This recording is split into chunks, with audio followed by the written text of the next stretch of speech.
اعوذ باللہ من الشیطان الرجیم، بسم اللہ الرحمن الرحیم۔ الحمد للہ رب العالمین والصلاة والسلام علی سید المرسلین و خاتم النبیین، اما بعد۔ صحیح بخاری، باب کتاب المغازی، حدیث نمبر 4251، اردو ترجمہ۔ عمرہ قضا کا بیان۔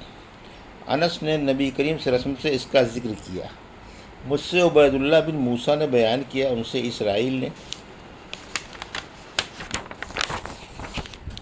بیان کیا، ان سے ابو اسحاق نے، اور ان سے برا رضی اللہ عنہ نے بیان کیا کہ نبی کریم صلی اللہ علیہ وسلم نے ذی قعدہ میں عمرے کا احرام باندھا۔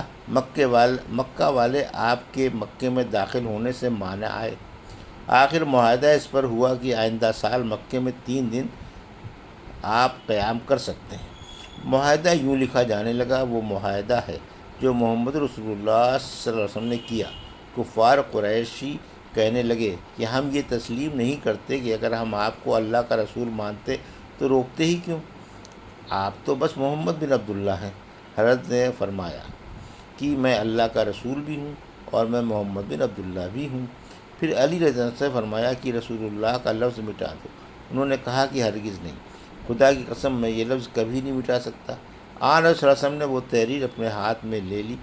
آپ لکھنا نہیں جانتے تھے، لیکن آپ نے اس کے الفاظ اس طرح کر دیے: یہ وہ معاہدہ ہے جو محمد بن عبداللہ نے کیا کہ وہ ہتھیار لے کر مکے میں نہیں آئیں گے، البتہ ایسی تلوار جو نیام میں ہو ساتھ لا سکتے ہیں، اور یہ کہ اگر مکے والوں میں سے کوئی ان کے ساتھ جانا چاہے گا تو وہ اسے اپنے ساتھ نہیں لے جائیں گے، لیکن اگر ان کے ساتھیوں میں سے کوئی مکے میں رہنا چاہے گا تو وہ اسے نہ روکیں گے۔ پھر جب آئندہ سال آپ اس معاہدے کے مطابق مکے میں داخل ہوئے اور 3 دن کی مدت پوری ہو گئی تو مکے والے علی رضی اللہ عنہ کے پاس آئے اور کہا کہ اپنے ساتھی سے کہو کہ اب یہاں سے چلے جائیں، کیونکہ مدت پوری ہو گئی ہے۔ جب ہمارے صلی اللہ علیہ وسلم مکے سے نکلے تو آپ کے پیچھے حمزہ رضی اللہ عنہ کی بیٹی چچا چچا کہتی ہوئی آئیں۔ علی رضی اللہ عنہ نے انہیں لے لیا اور ہاتھ پکڑ کر فاطمہ رضی اللہ عنہ کے پاس لائے اور کہا کہ اپنے چچا کی بیٹی کو لے لو، میں اسے لیتا آیا ہوں۔ علی زید جعفر کا اختلاف ہوا۔ علی رضی اللہ عنہ نے کہا کہ میں اسے اپنے ساتھ لایا ہوں اور یہ میری چچا کی لڑکی ہے۔ جعفر رضی اللہ عنہ نے کہا کہ یہ میرے چچا کی لڑکی ہے اور اس کی خالہ میرے نکاح میں ہے۔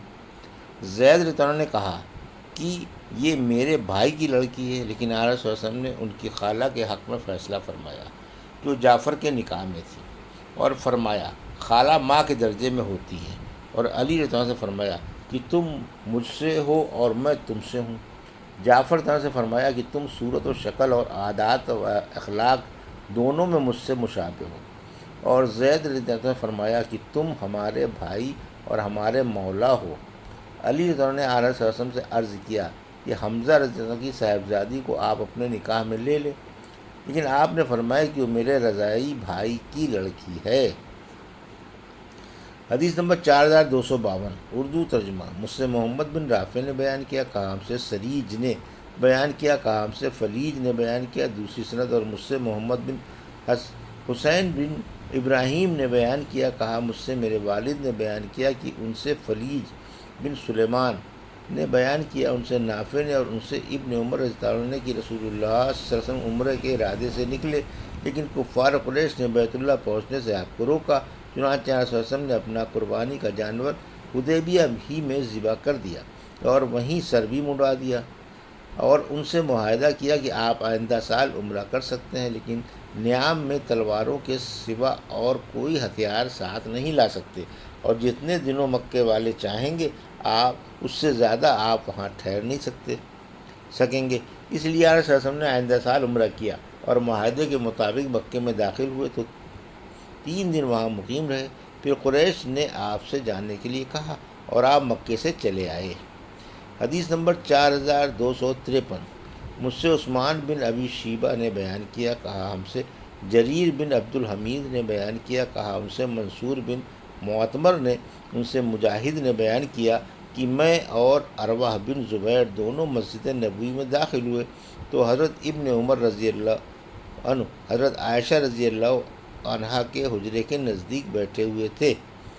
عروہ نے سوال کیا کہ نبی کریم صلی اللہ علیہ وسلم نے کل کتنے عمرے کیے تھے؟ ابن عمر تعالیٰ نے کہا کہ 4، اور ایک ان میں سے رجب میں کیا تھا۔ حدیث نمبر 4254، اردو ترجمہ۔ پھر ہم نے ام المومنین حضرت عائشہ رضی اللہ عنہ کے اپنے گھر میں مسواک کرنے کی آواز سنی تو عروہ نے ان سے پوچھا، اے ایمان والوں کی ماں، آپ نے سنا ہے یا نہیں؟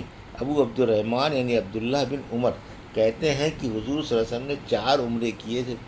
ام المومنین رضی اللہ عنہ نے فرمایا کہ آپ صلی اللہ علیہ وسلم نے جب بھی عمرہ کیا تو عبداللہ بن عمر رضی اللہ عنہ آپ کے ساتھ تھے، لیکن آپ نے رجب میں کوئی عمرہ نہیں کیا۔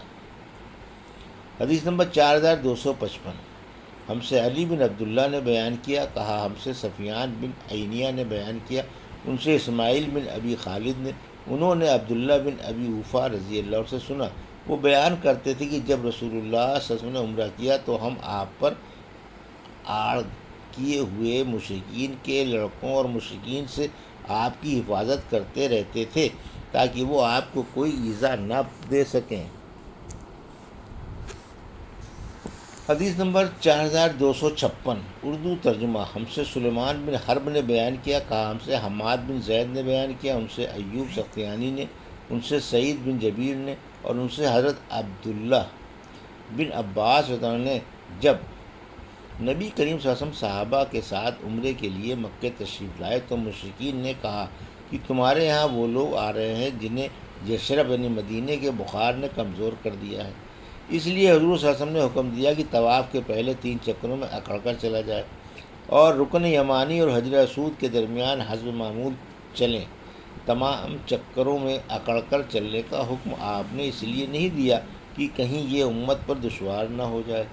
اور حماد بن سلمہ نے ایوب سے اس حدیث کو روایت کر کے یہ اضافہ کیا ہے، ان سے سعید بن جبیر نے اور ان سے ابن عباس نے بیان کیا کہ جب آپ صلی اللہ علیہ وسلم اس سال عمرہ کرنے آئے جس نے مشرکین نے آپ کو امن دیا تھا تو آپ نے فرمایا کہ اکڑ کر چلو تاکہ مشرکین تمہاری قوت کو دیکھیں۔ مشرکین جبل قیقان کی طرف کھڑے دیکھ رہے تھے۔